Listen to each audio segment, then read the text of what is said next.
Good afternoon, everyone, and welcome to today's webinar on a new methodology that ACR has under public comment entitled Emission Reduction Measurement and Monitoring Methodology for Use of Reclaimed HFC Refrigerants and Advanced Refrigeration Systems. The methodology has been developed by EOS Climate, and we at ACR we're very excited to be working with them on methodology development. My name is Eric Ripley, and I'm a program manager with ACR, and I'm joined today by Jeff Cohen from EOS.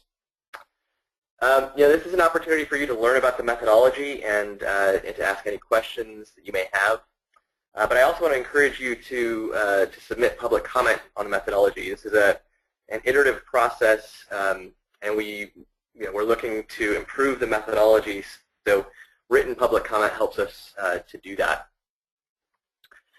By way of an agenda, I'm going to provide a brief introduction to ACR and a recent focus that we have on HFC emission reduction opportunities. And most of the talking today is going to be done by Jeff, who's going to provide an overview of the methodology for you all. And then we'll follow that up with a Q&A period after the presentations. Before I go into my presentation, just a few logistics here. In terms of asking questions, you're free to do that at any point in time during the presentation or the Q&A period at the end of the webinar. What we'd like to ask you to do is just type your questions into the chat bar that you should see in your webinar pane. And we also ask that you include your name and your organization when you submit a question. The webinar is going to be recorded, and we'll make both the presentation and a link to the recording available to all registered participants. So just a little bit on Winrock. So ACR is part of a larger organization called the Winrock International Institute for Agricultural Development. The organization's heritage dates back to a charitable entity that was started by Winthrop Rockefeller. And he is pictured here. He was the governor of Arkansas. And the modern Winrock was formed in 1985 through a merger of two other Rockefeller family organizations. We've got our mission statement here at the top of the slide. And generally, our work focuses on improving lives, increasing economic opportunity, and sustaining natural resources. And central to this mission is a focus on climate change mitigation and the belief that market mechanisms are the most effective path to mobilizing action to reduce greenhouse gas emissions. And that's one of the primary reasons why we operate a registry.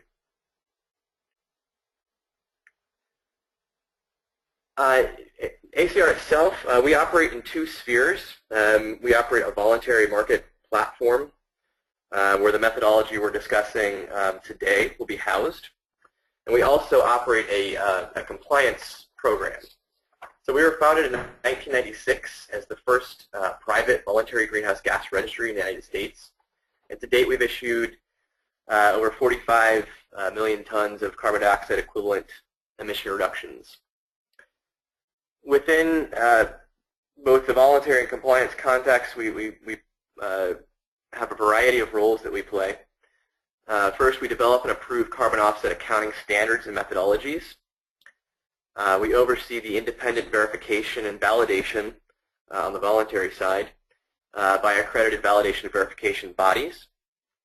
And then we review those projects that register with us, and then ultimately issue what are called serialized offset credits to those projects. Specific to the compliance part of our business, we were approved in December of 2012 as a California Offset Project Registry and Early Action Offset Program. In that capacity, we are supporting the California Air Resources Board's implementation of their cap-and-trade offset program. So projects register with us ultimately to earn what's called a registry offset credit under the California program prior to earning Air Resources Board offset credits. So I mentioned a recent initiative that we have started here regarding hydrofluorocarbon emission reduction opportunities. In the graphic here on the slide, we've plotted HFCs sort of in the center based on environmental impact as compared to CFCs or no ODP and low GWP substitutes. On the right here, we've got, on the left, we've got chlorofluorocarbons, which are ozone depleters, and they have very high GWPs. And then on the right, we've plotted, again, those substitutes that are not ozone depleters and have very low GWPs. From an emission reduction perspective, HFCs are somewhat tricky area. Primarily due to the fact that there's no set phase-out schedule yet for production of HFC. There's been a proposal to do that under the Montreal Protocol process, but nothing has been agreed as yet. So HFCs are not candidates for a destruction protocol like ODS are. So we've right now got sort of a two-pronged strategy to incentivize HFC emission reductions. The first is the methodology we're discussing today, which focuses on opportunities to incentivize the reclamation of HFC and advanced refrigerant systems. And the second is a methodology whose public comment period closed last week, and that focuses on the substitution of low GWP blowing agents for high GWP blowing agents in the production of various foams. So we're getting at this issue with a couple of new methodologies that we hope will be approved in the near future. So we're very happy to have Jeff Cohen with us today from EOS, and I just wanted to introduce him very quickly here. Jeff is a co-founder and senior vice president for science and policy at EOS Climate. He brings to EOS over 30 years of national and international experience developing and implementing policies designed to protect the environment. From 1997 to 2007, Jeff was a senior manager for US EPA's Office of Atmospheric Programs, where he was responsible for agency initiatives addressing both ozone protection and climate change. In related work, I think it would be an understatement to say that Jeff was an integral driver behind the ODS destruction activity that's now a creditable offset project type in the California Air Resources Board's offset system. I would say he was the primary driver behind that work, and so he's obviously very, very accomplished, a worldwide recognized expert in this area. He holds an MBA in Sustainable Management from Presidio School of Management in San Francisco, an MS in Public Health from UNC at Chapel Hill, and a BS in Biology from the State University of New York at Albany. So Jeff, welcome, and I will turn it over to you. Thank you, Eric, very much for those kind words. Thank you, and also to the rest of the ACR team for working with us. We're also very excited to be doing this and launching this new protocol. I also want to thank David Rosenheim and Peggy Kellen at the Climate Registry for their encouragement and early support of this concept. Let's see if I can. Here we go. Whoops. Just a little background on EOS Climate. You heard a little bit from Eric. EOS Climate was founded in 2009. We're an outgrowth of a MBA program at the Presidio School of Management. We were founded to apply market forces to address the environmental impact of refrigerants and other gases and other commodities with high global warming potential. And as Eric indicated, our focus has included work on CFC and ODS destruction projects. I think that methodology that we originated has generated somewhere in the ballpark of about 8 million credits to the California cap and trade system, which we're very proud of. Our focus has extended beyond ODS to life cycle management of all refrigerants, including HFCs. Our goal is to incentivize recycling and reclamation of refrigerants as a cost-effective way to prevent emissions of these high global warming gases, and to advance the transition to zero and low GWP technologies.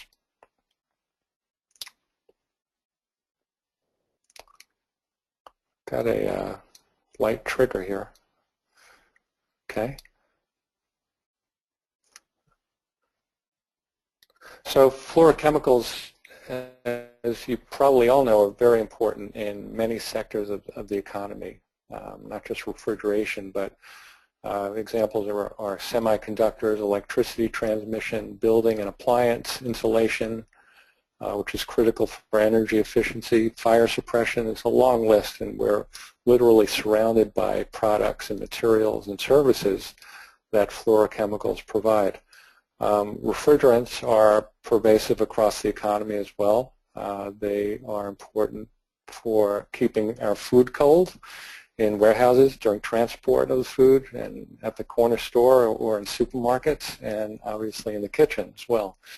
Refrigerants are used for comfort cooling for homes, office buildings, schools, hospitals, etc., and in our cars.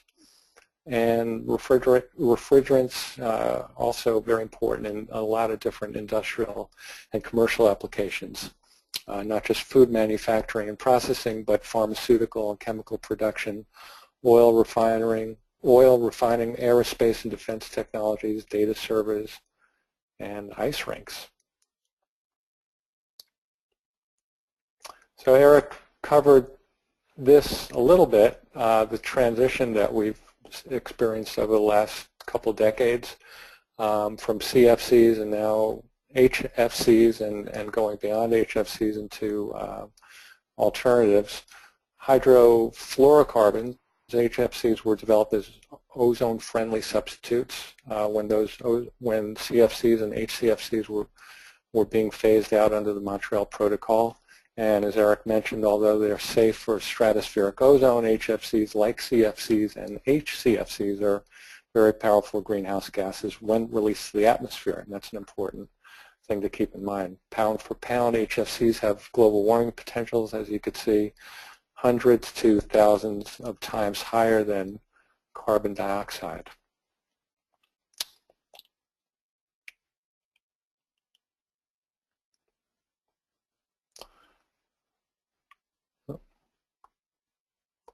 Okay, HFCs are now very widespread use as R22 is being phased out in the refrigeration air conditioning sectors.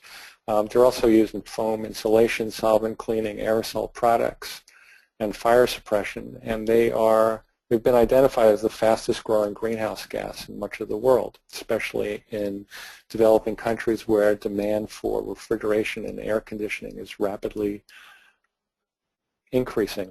And as you can see here in the U.S., HFC emissions increased by over 50% between 2005 and 2013 and are projected to triple over the next 15 years. So lots of regulatory controls in the U.S. on how refrigerants are sold, used, disposed of, and of course there have been strict limits on production that began with the phase down of CFCs under the Montreal Protocol. HCFCs, R22, is also subject to similar controls under which EPA administers annual production allocations. R22 is scheduled to be phased out of production by 2020.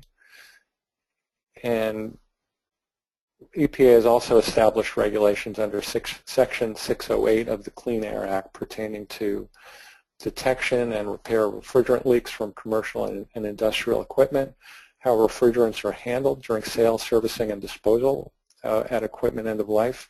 There are certification requirements for service technicians, the recovery equipment they use, and for refrigerant reclaimers. And many of the federal regs under Section 608 that I just touched on currently only apply to CFCs and HCFCs, which are the ozone-depleting chemicals. California has extended the requirements on leak monitoring and leak repair to include HFCs as well, and EPA has started the dialogue on whether to also extend 608 requirements to HFCs. And the last bullet, the SNAP program, that's a program that's listed hundreds of acceptable and unacceptable alternatives for specific applications within the so-called Montreal Protocol sectors based on reviews of their overall environmental and health risk profiles. And we'll talk more about SNAP on the next slide. Whoops. Okay, so just wanted to touch upon a little, this significant movement in a lot of different sectors, especially refrigeration, to alternatives to HFCs, and it's being driven by private sector initiatives and by policy. Equipment manufacturers are innovating new designs that use a much smaller refrigerant charge or that are completely HFC free, including the distributed systems and display cases in supermarkets, walk-in coolers and freezers, vending machines, and automobile air conditioning. HFC alternatives include CO2, carbon dioxide, hydrocarbons, ammonia, and hydrofluoroolefins, or HFOs. You could see that their global warming potentials are relatively small. Recently, EPA SNAP program, which I just talked about, has listed a number of these alternative refrigerants in residential and commercial applications. And EPA has also proposed delisting some HFC refrigerants in new equipment beginning as early as 2016. In the case of R404A and R507A for new and retrofit retail food refrigeration, and HFC 134A in standalone equipment and vending machines. EPA is moving towards finalizing that proposal along with the effective date sometime this year. And these proposed regulations, once they do become final, become very important in establishing a baseline scenario under this new methodology that we're talking about. Okay. So this is a chart from a paper written by Velders and Company that was published last year in the Proceedings of the National Academy of Sciences. It's a series, it's the most recent in a series of papers that his group has done. What it shows is global warming weighted, GWP weighted emissions of CFCs, HCFCs, and HFCs over time beginning in 1980 with CFCs, as you can see that blue line, and extending out with projections of HFC emissions to the end of this century.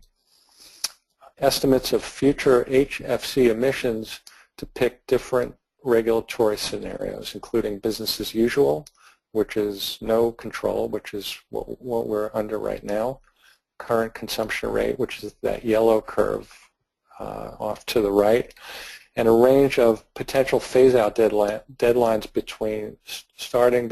ending between 2030 or 2040 or 2050 under an international agreement, and we'll talk a little bit about that in a second.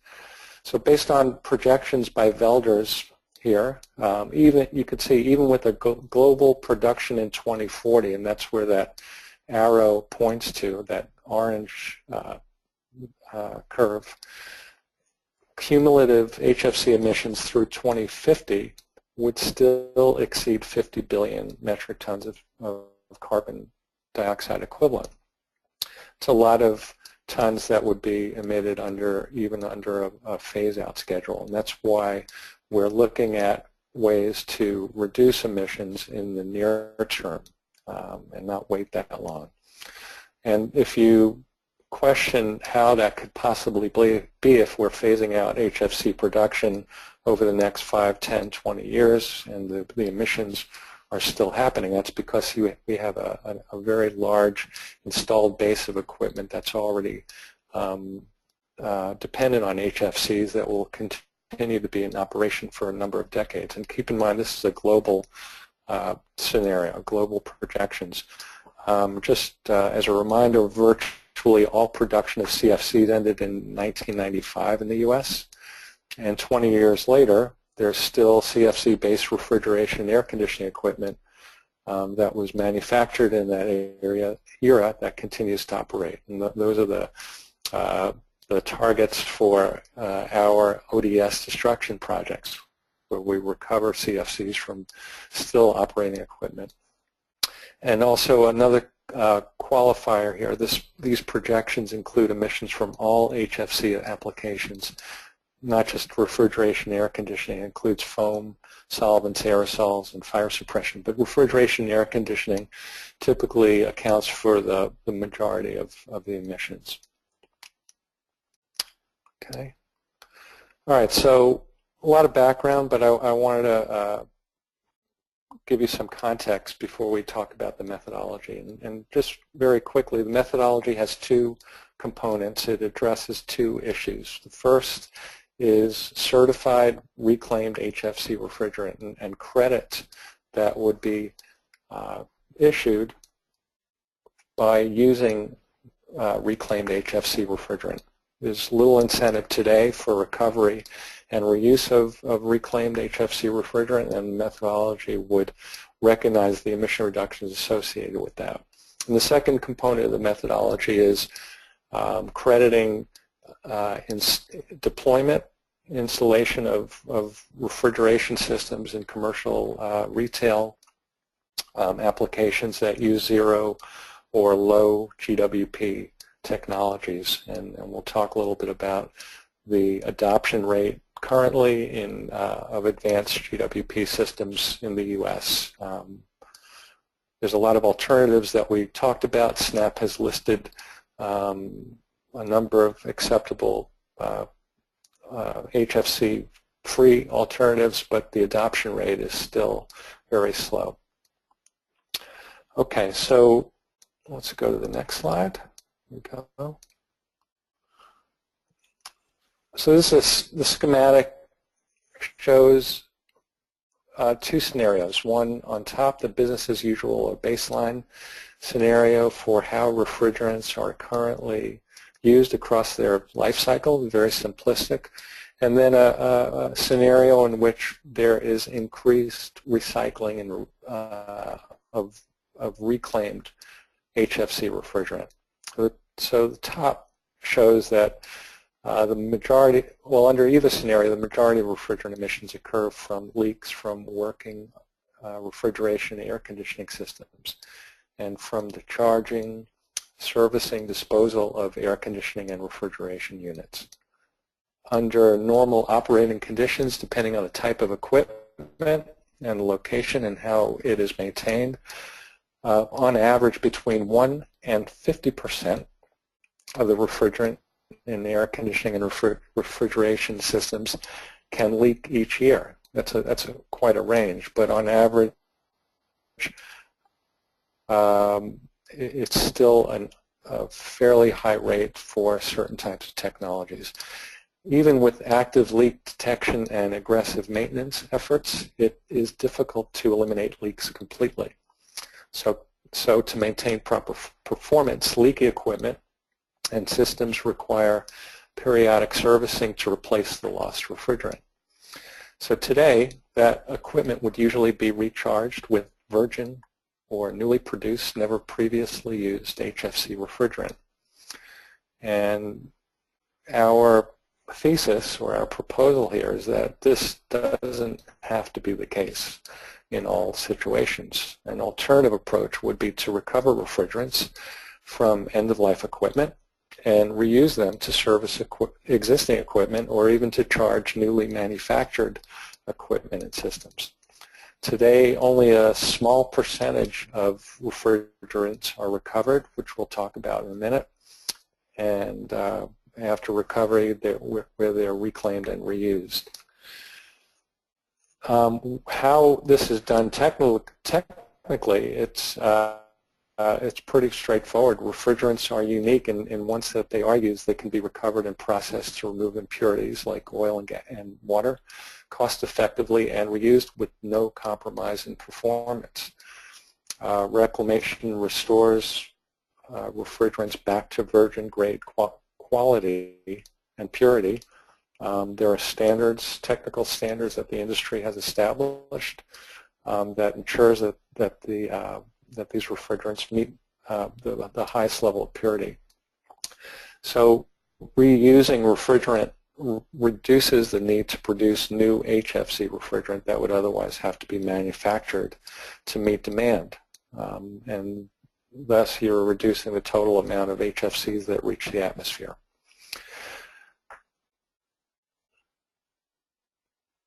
Let's go to the next slide.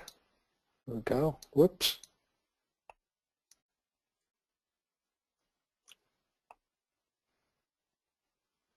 Okay. So how the methodology would quantify the GHG, the greenhouse gas reductions associated with using reclaimed refrigerant, is summarized in this equation.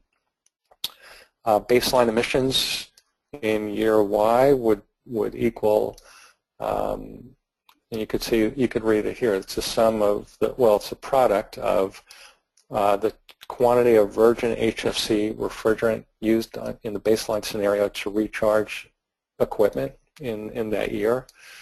There's an annual leak rate, or excuse me, a 10-year leak rate of HFC refrigerant that is also factored in. We'll talk about that.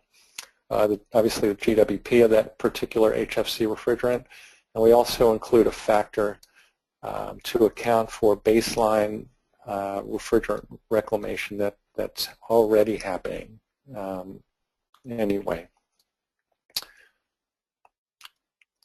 Okay.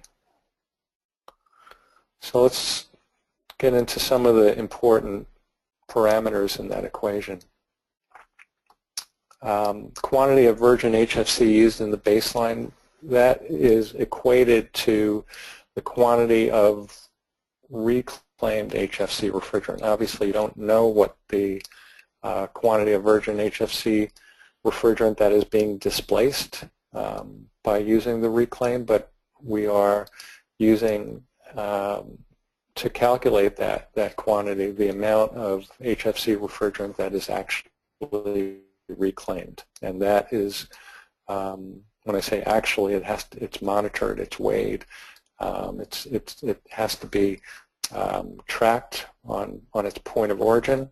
It has to be reclaimed by a certified EPA reclaimer. The refrigerant-specific emission factors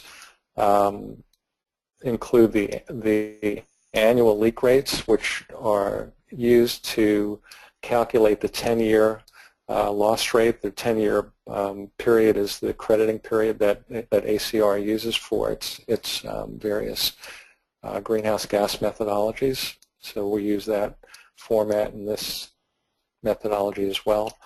The 10-year loss rate for the individual HFCs are also calculated from market penetration of different HFC refrigerants in very specific applications.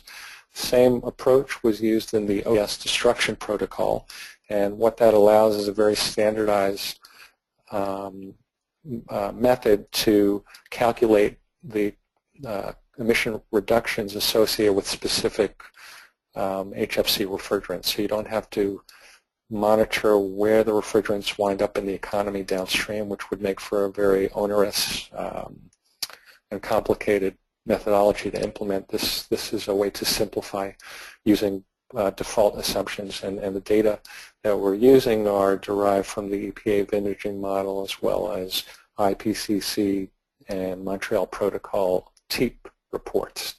TEEP is the Technology, Economic, and Assessment Panel, Alternatives Panel. The baseline rate of HFC refrigerant reclamation, here too we have some data from EPA. It's not precise for HFCs, and that's because currently only ozone-depleting substances are reported to EPA in terms of their reclamation rates. So what we've done is assume that whatever the R22 reclamation rate is currently would apply to HFCs as well. That's a very conservative assumption for one reason. R22 is being phased out, and there is significant demand for recovering and reusing R22 as we get closer and closer to the phase-out date. In contrast, there's no production controls on HFCs, so there's significantly less of an economic driver for reclaiming HFCs. Nevertheless, for purposes of being conservative here, we've used the R22 reclamation rate as a proxy for HFC reclamation. Over the next couple of years, as EPA expands its program to HFCs potentially, and potentially requires HFC reclamation reporting, the methodology would obviously be able to use that empirical data. Okay. I wanted to talk a little bit about what the definitions are for some of the parameters here. So certified reclaimed HFC refrigerant, it's refrigerant that has been reclaimed by an EPA certified reclaimer to virgin grade purity according to relevant industry standards. AHRI is the most relevant in use today. The vendor must have paper or electronic records that document the source and chain of custody of the reclaimed refrigerant. In other words, we have to know where it came from. We want to make sure that virgin gas is not seeping into the system so that you're getting credit for recycling something that's already, that was never used. And the AHRI website here is listed along with the standard. Use of reclaimed refrigerant, that's an important definition as well. The credits or the emission reductions happen when reclaimed HFC refrigerant is used. It's not just at the point of reclamation, or it's not at the point when the gas is recovered from equipment. It's when it's put back into commerce. So the definition of use of reclaimed refrigerant is production plus transfer, return, or sale of certified reclaimed refrigerant to distributors, refrigerant distributors or wholesalers, or refrigerant end users who are in the business of selling or using refrigerant for use in refrigeration or air conditioning equipment. It's a lot of specification there, but we want to make sure that we not only are precise, but and cover different scenarios, but that we do ensure that the refrigerant is in fact going back into commerce, and that's a verifiable action that we can incorporate into this program. Okay. Next slide is monitoring requirements for reclaimed HFC. Obviously any methodology is as good as the data that is being put into the calculations and provided to the verifier at the end of the project. So we are specifying various data points of origin for the reclaimed refrigerant, including location, equipment, the dates of recovery, the containers that transport the refrigerant from, let's say, a system owner, a supermarket, or wherever the system was the source of the refrigerant. The containers that are moving that refrigerant need to have some type of identification, whether it's a serial number or a barcode. The quantity and type of the HFC refrigerant obviously has to be documented, both what's being recovered and what is subsequently reclaimed. and documentation on the quantity of the refrigerant produced in the reclamation process. Sometimes there are losses in the distillation and reclamation process. Accounting for contaminants that are removed needs to be made as well. And then finally, documentation that the same quantity of reclaimed refrigerant is transferred, sold, or returned to a end user or distributor. Okay, so I'm going to, whoops.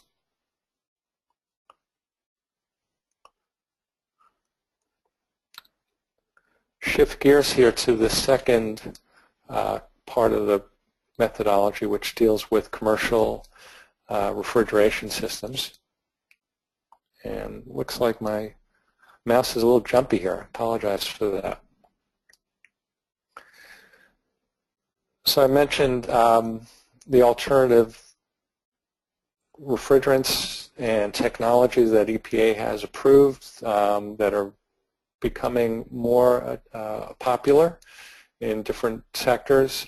Our focus here is on commercial refrigeration for a lot of different reasons. Commercial refrigeration, primarily when we talk about that, you're talking about supermarket systems, multiplex or centralized systems that operate with racks of compressors installed in a machinery room, and the refrigerant circulates to the sales area. You could have different types of design around that.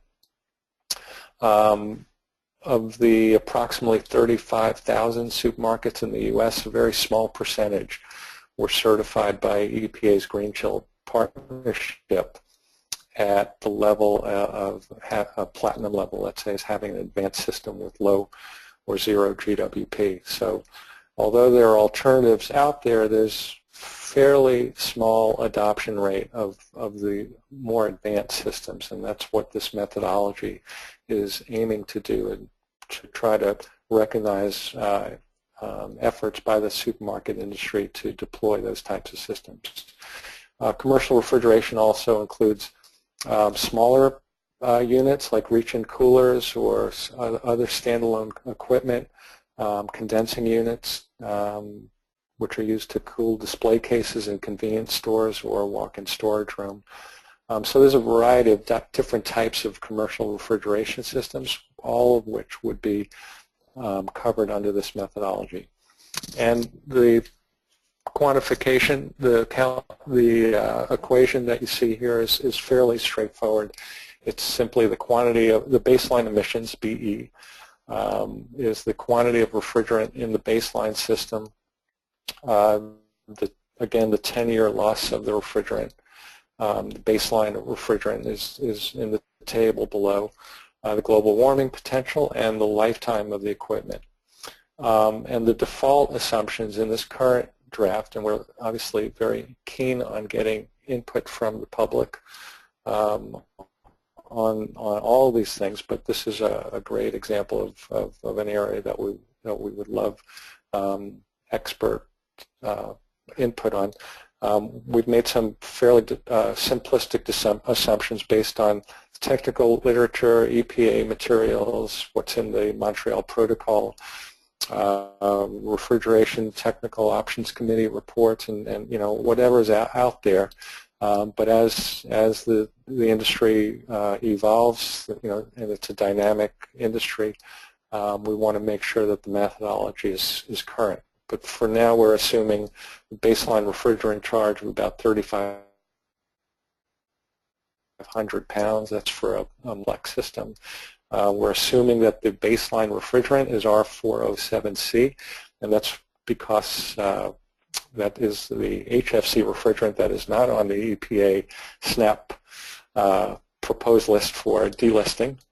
An annual leak rate of 20% per year is assumed, and that's an average between the default leak rate for commercial refrigeration systems and what the EPA Green Chill Partnership Program has been able to achieve, which is somewhere in the range of 13%. So it's a midpoint between about 13 and I think 25%. The 10-year leak rate is simple mathematics. derivation there, and the equipment lifetime is assumed to be 15 years. Okay, next slide is monitoring requirements. For this part of the protocol, there would need to be an identification of the equipment, the systems that are installed, obviously a record of what the refrigerants that are being used in that new system are, and maintaining some documentation that the project-related refrigerant continues to be used. So with that, Eric, I'm going to pass it on back to you. I think that's my last slide. Yep. Great. Thank you very much, Jeff. I appreciate the background as well as the overview of the methodology is very helpful. We have gotten a few questions here and good ones. So I will start in here. All of these I think are for you, Jeff, at this point. So the first one, let me just read this here, see if I need to paraphrase. Okay. Does the methodology require that the refrigerant be reclaimed? Most refrigerant that is recovered by supermarkets can be reused without needing to pay the high price of the reclamation process. Recovered and recycled refrigerant would displace virgin production even if it is never reclaimed.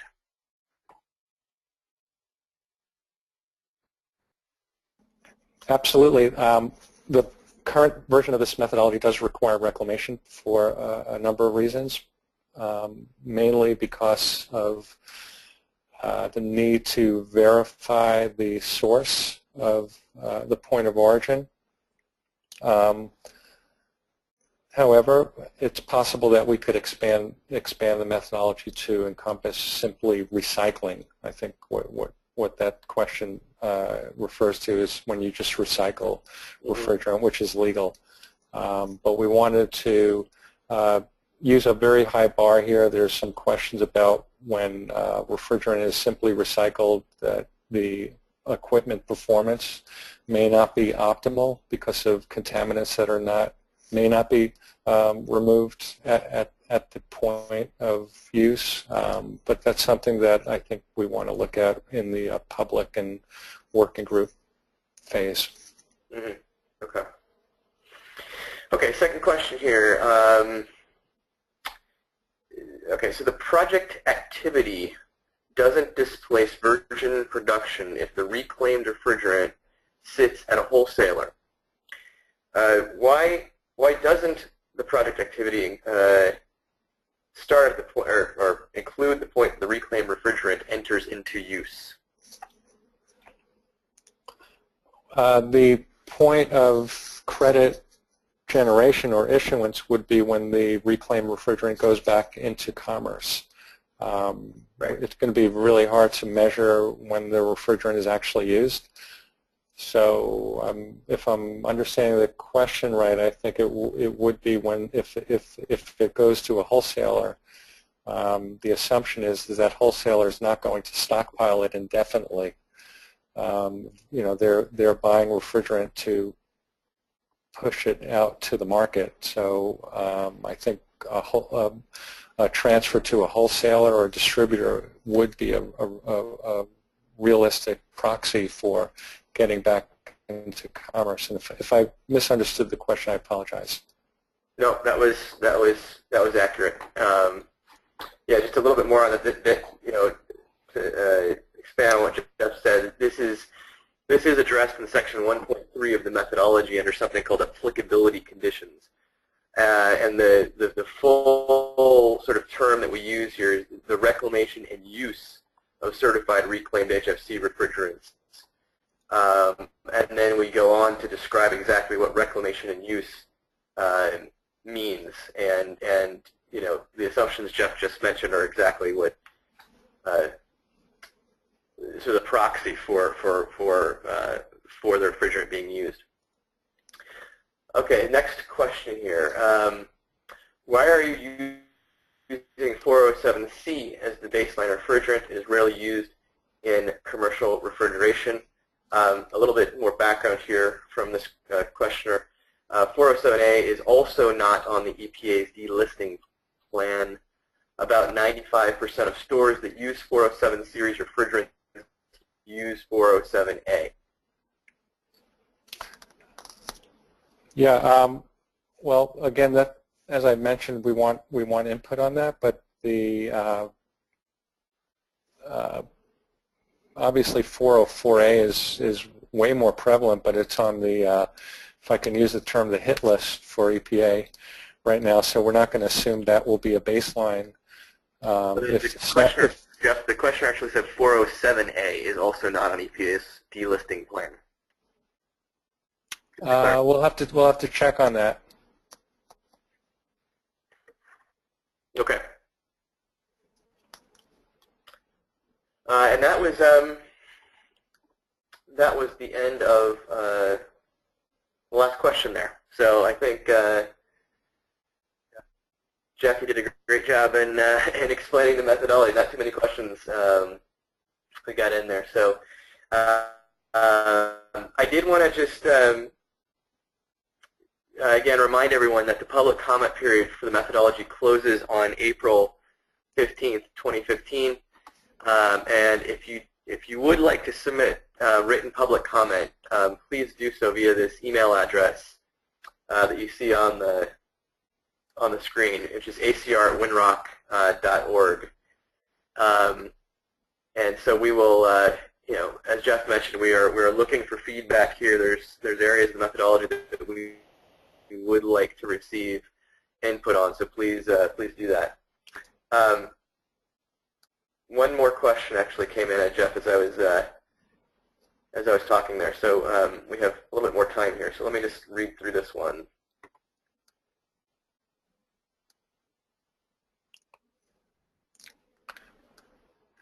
Okay, I will do my best to describe this to you here.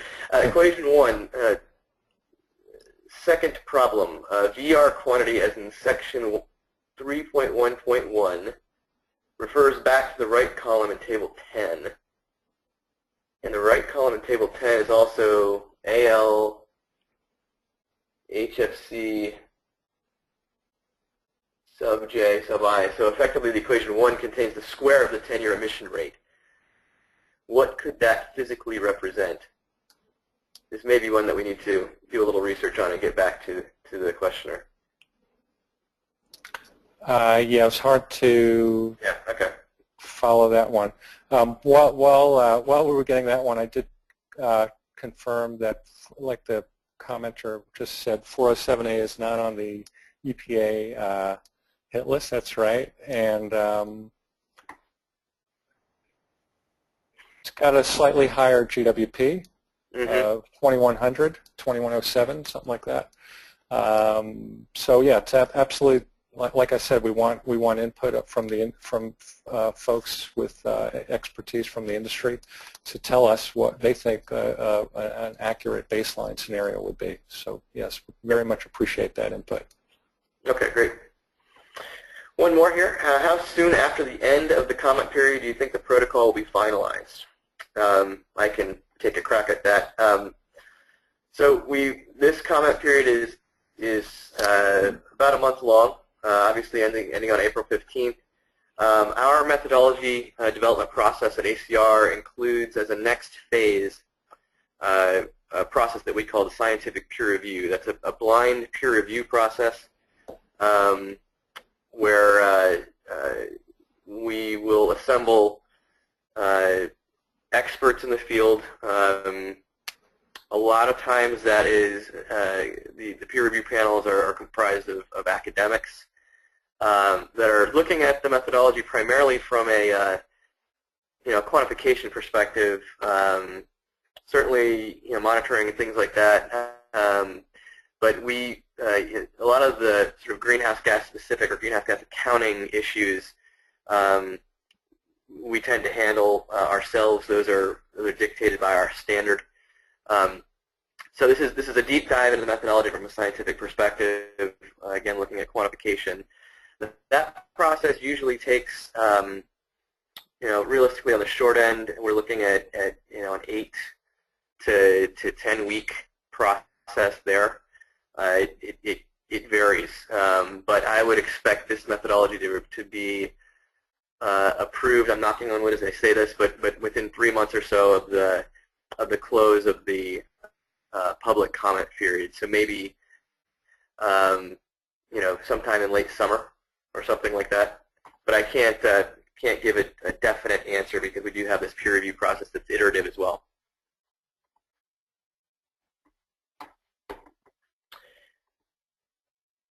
And then there's another question here. Is the list of participants in the protocol development publicly available? So, EOS Climate has developed the methodology. Our process is such that we, as ACR, have been a partner in that process in terms of screening the methodology, making sure that our overarching ACR standard requirements have been met by the methodology.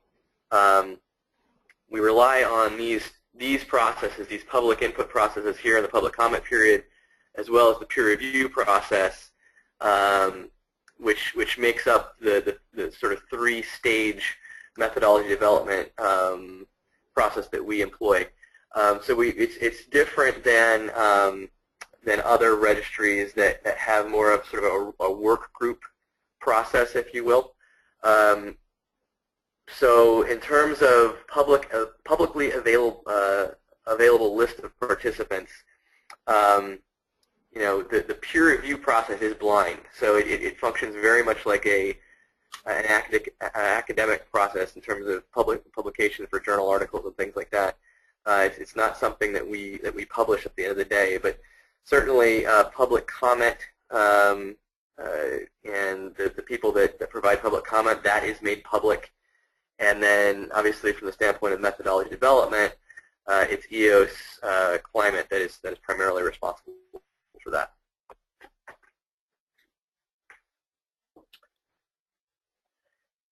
And so I think we actually have reached the end of our comment period here. I keep saying that. There's one more here. Who is the American Car Registry? How does this document become enforced? I covered who we are in my opening slide, but we are I'll just briefly paraphrase that. We are a registry that operates in for the purposes of this methodology. It would be a voluntary platform to register greenhouse gas emission reductions associated with HFC reclamation and advanced refrigerant systems. So this will have applicability to proactive companies who are using this methodology that want to earn voluntary emission reduction credit at this stage. In terms of how does the document become enforced, the methodology development process that I just described is the process that we run ultimately to approve the methodologies that are available for emission reduction credit on our voluntary platform. So this is not, I mentioned a compliance platform that we also run through the state of California. This is not a methodology that will be applicable there. It is a methodology that is available on in a voluntary context once our approval process is complete.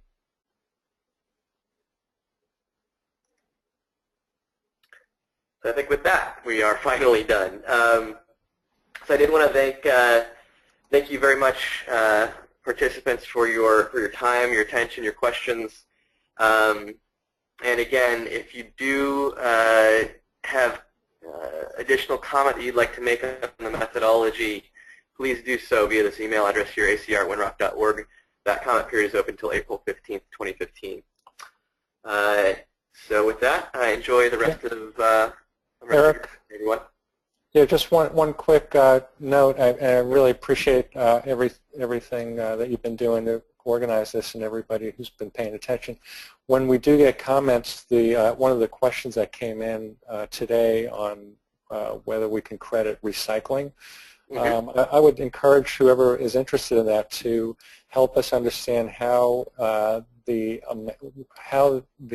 refrigerant that is recycled on site, let's say, without going through reclamation, could be verified by a third party in terms of its weight and its composition. I think that's what it really comes down to. So if you have ideas on that that you can include in your comments, that would be very helpful. Thanks. Great. All right. Thank you very much, everyone. Bye-bye.